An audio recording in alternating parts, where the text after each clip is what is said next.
creating an author bio. So it's awkward. Someone's like, well, write about yourself. And like, you have to make yourself sound like really good. And you're just in there, like, okay, I have to write this bio. But yeah, you sit down and objectively say, like, this is who I am. Like, this is where I'm from. Like, examples. So, my bio really quick. And you're writing it in, like, you know, what is that third person? Rebecca Beaudry? Yeah, is that third person? Yeah. Okay, just checking. I wrote a book, you know, I have to make sure. Rebecca Beaudry, so you're writing like this. Rebecca is a Massachusetts native who earned her Bachelor of Music in Music Therapy at Berklee College of Music in Boston. She has additional certifications in neurologic music therapy and neonatal intensive care music therapy. Boom, this is who you are, this is where you're from. So you definitely want to, like, you know, start from that foundation, show where you're from and how you've come up. And this is my specification, my area of expertise. Rebecca currently resides in San Diego and works for San Diego County. She is, you know, she is blah, blah, blah, blah, state your positions there. State, like, she likes to work in these fields, these special areas, and then she is a lead therapist at such and such a place. So having a really good template, and you can find these anywhere online, like just getting like bio templates. They really help. I'm just going to turn this off, sorry.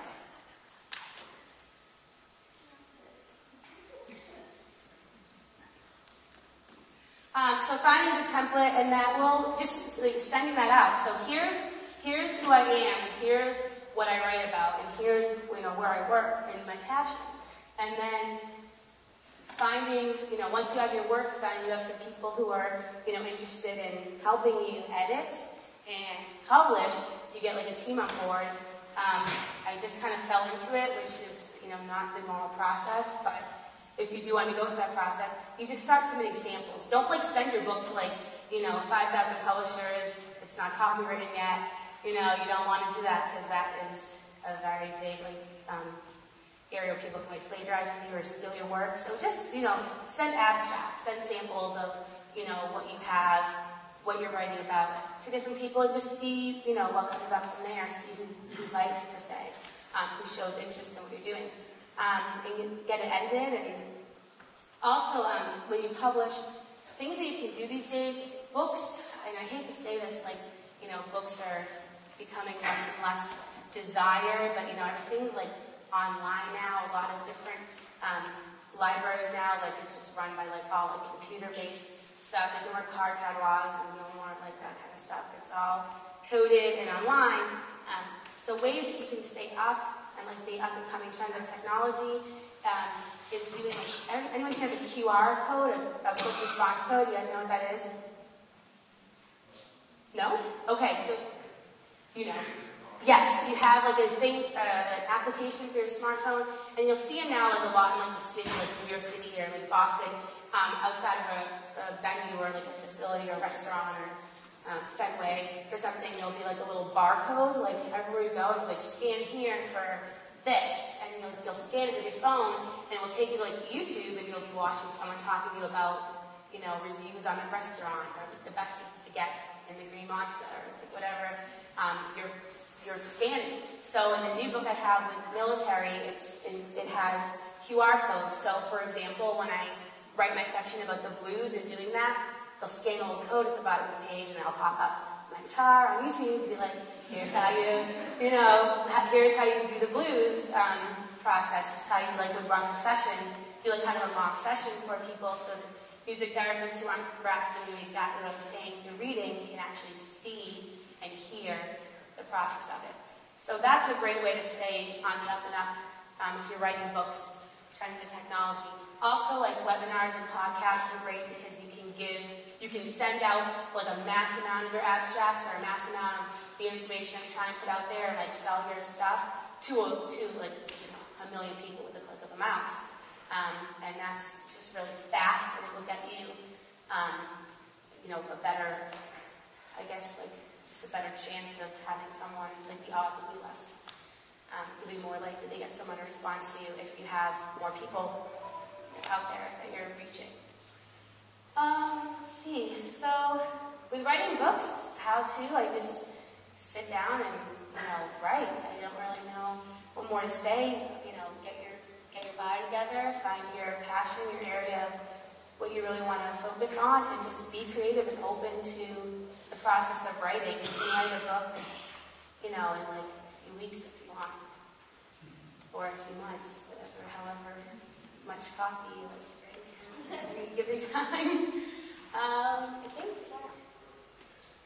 Oh yeah, my stuff. Okay, so that was my first article. I did like a journal about going to Africa and wrote about. This was just like a subjective article about my experience over there, but it really helped me kind of get into like that, I guess, metaphorical writing, but also like just thinking kind of like in a bigger thing, not literally writing everything that I saw, but learning to really relate it to something where people who've never been to Africa could actually relate to what I was saying. It's really hard to read something about, a topic or a place that you don't know anything about, but when you can write in a way that it can create relatability with the reader, that's ideal. So that really helped me just to try to take a life situation where I couldn't even put it into words and have to put it into words.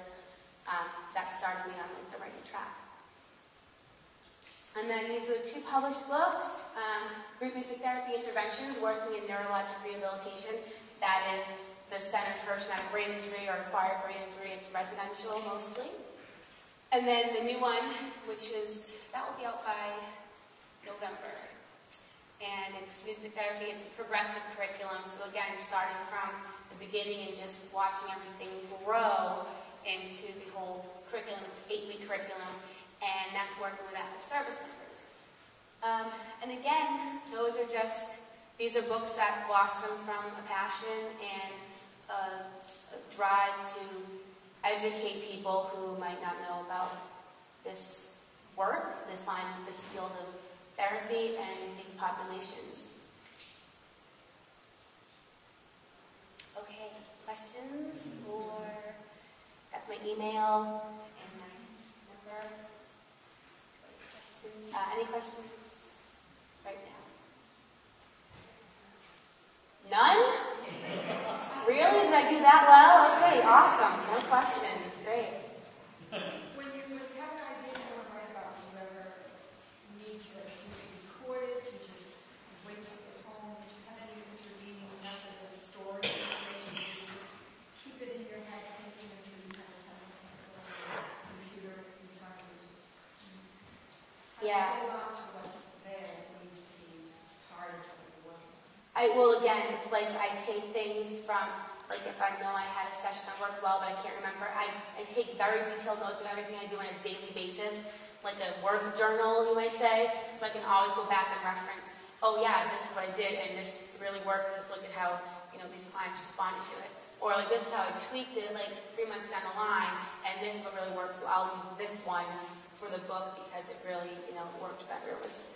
So you're writing every day? Mm-hmm. Every day. You said you were talking about writing songs that would help with, say, a person getting their social skills, and then you talked about different pop music. Were you writing like almost parodies to the songs of pop music, or were there 2 different sections? Good question. You can look at it as like a parody. We call it lyric substitution. So it's not a parody where it's where the person would be taking a song they like and then just taking a few words and putting in something more relative to what they're working on, or just using the musical foundation and rewriting all of the lyrics just to say, here's what we do. So, for example, Hello Goodbye by the Beatles, for example. Say the client was working on like opposite word pairing, we would use hello and goodbye in there, but we'd also incorporate rhyming words, other pairs of opposites that rhyme, so they could flow with it. But if they were working on, like if another client was working on, like for